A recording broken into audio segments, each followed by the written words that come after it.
So one of the Orwellian uses of language that I find most annoying right now is the whole topic of book bans. And this is about books in the libraries of elementary schools. And the idea that you would limit the access of children in public school libraries, elementary school libraries, to certain books has to call it book bans. Every society limits the access of children to certain materials, right? To phrase this as a matter of censorship and book banning because you don't want books on explicit sexual themes populating the libraries of public elementary schools. It seems like a massive abuse of language. And yet it's always framed as book banning and censorship wars.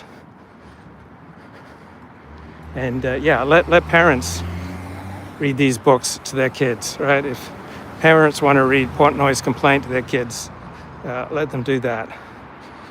But no society has ever thought, oh yeah, we should just let children have access to any book, any magazine, no problem, right? This is never called book banning or censorship when you didn't put pornographic books in public elementary school libraries. And I'm reading many articles about the situation in Lebanon, and apparently many Christian communities in Lebanon don't want Shia Muslims moving into their communities because they're likely to bring Hezbollah weapons with them, which will then invite Israeli retaliation. So when Lebanon was ruled by Christians, when Lebanon was Christian majority, it was a thriving country. A majority Christian Lebanon was thriving. It was a Mecca.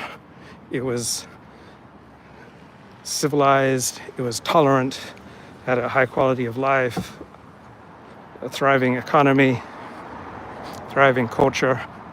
It was only when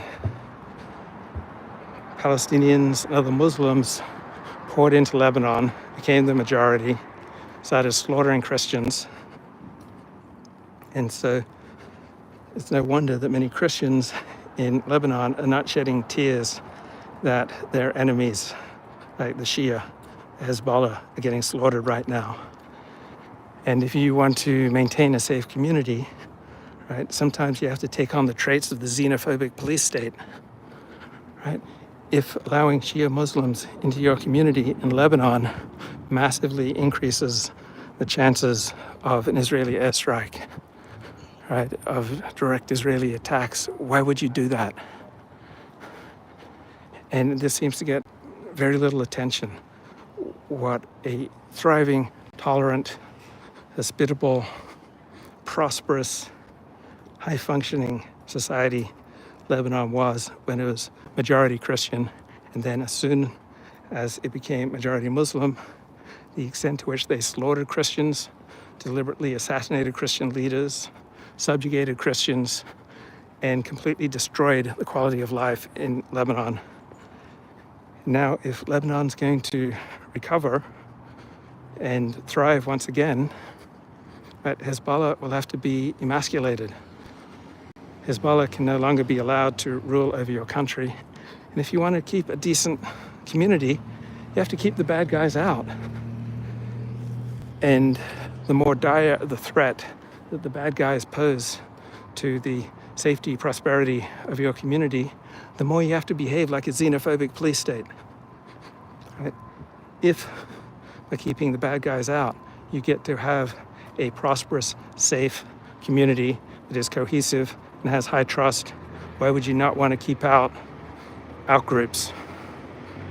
Right? There are plenty of situations where having trade and open exchanges with outgroups promotes prosperity and increased knowledge and learning. Right? There are times where an open attitude towards outgroups is a healthy and productive thing. Right? It increases economic growth, intellectual growth, but there are also times where you want to have a xenophobic attitude towards outgroups because once you start allowing them into your community, it destroys your community It invites massive amounts of violence. It destroys cohesion and trust. Right? People can't walk down the street anymore safely. Right? The rights of your women become reduced or destroyed. The cohesion of your community, your family, your business is destroyed if you simply allow in outgroups. And so many Lebanese Christian communities, right, they're placing armed guards at the entrance to their communities. Right? They don't want any Shia Muslims. And undoubtedly there are many Shia Muslims who are suffering terribly in Lebanon right now. But should you feel so bad about the suffering of Shia Muslims that you provide for them and allow them into your community? So in this Hulu dramatic series, Say Nothing, about the civil war in Northern Ireland in the 1970s, there was a mother of 10, right? Single mother of 10, a widow with 10 children. And outside, she heard the moaning of someone who'd been wounded. And so she went outside and she saw a British soldier, right, just screaming and moaning.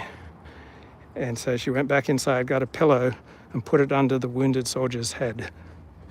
And as a result, her apartment was tagged with British lover next morning when she got up, and she was taken away under the direction of Jerry Adams and the IRA, and she was assassinated, right? A widowed mother of 10. She was assassinated because in a time of extreme conflict, showing the slightest kindness toward your enemy is likely going to come at an enormous price, right? The more intense the conflict is between your group and some outgroup, right, the higher the price you're going to pay for showing the slightest kindness towards an outgroup. So it was, she had known that putting a pillow under the head of a dying British soldier would cost her her life. Right? Would she have done it? I think not. And so all sorts of heartless behavior, such as towards the Rohingya. Aren't they a Muslim minority group in Myanmar? Right? And the posting of guards in Christian communities to keep out any Shia Muslim refugees, right? Sounds incredibly hard-hearted, but to survive, often you have to do the hard thing. To survive, often you have to keep out outsiders. To survive, you have to abstain from doing any kindness towards outgroups. Right? There's a time to love and there's a time to hate. And sometimes to survive, you have to be incredibly hard-hearted.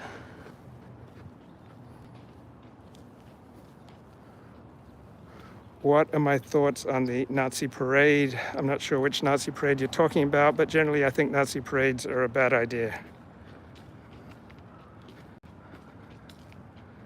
So what is this about? I'm talking about the Orwellian abuse of language by the left to call the restriction of pornographic books from public school, elementary school libraries, to call that book banning and censorship. And I am noting that in life and death situations, such as what's going on in Lebanon, it makes sense that many Christian communities, for good reason, are posting guards to keep out any Shia Muslim refugees, because during times of war, right, showing kindness to the enemy can get you killed. So being kind is a wonderful thing, being tolerant is a wonderful thing, being open-minded is a wonderful thing, but there are times and situations where you want to take on all the characteristics of the xenophobic police state. Okay, so there was a Nazi parade in Columbus. I'm not a big fan of Nazi parades, but as long as they're doing it legally, then if they go through the appropriate legal formalities, then it should be allowed, right? I believe in free speech. Talk to you guys later.